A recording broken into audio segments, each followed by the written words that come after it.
नमस्कार मित्रांनो, ठरलं तर मग मालिकेचा एक जबरदस्त प्रोमो रिलीज झालेला आहे.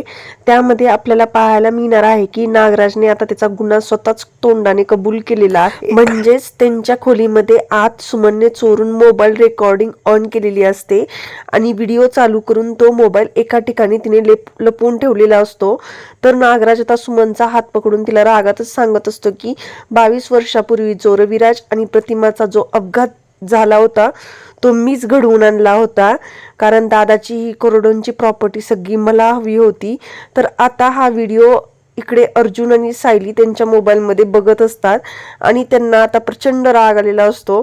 नागराज सुमनला सांगत असतो की तुला तर सत्य कळालं, पण तू सगळ्यांना जाऊन काय सांगशील? मी तर अगोदरच सगळ्यांना सांगितलेले आहे की तुझ्या डोक्यावर परिणाम झालेला आहे, त्यामुळे आता तुझ्यावर कोणीही विश्वास ठेवणार नाही. तर इकडे मोबाईलमध्ये आता मोठा पुरावा अर्जुन आणि सायलीला मिळालेला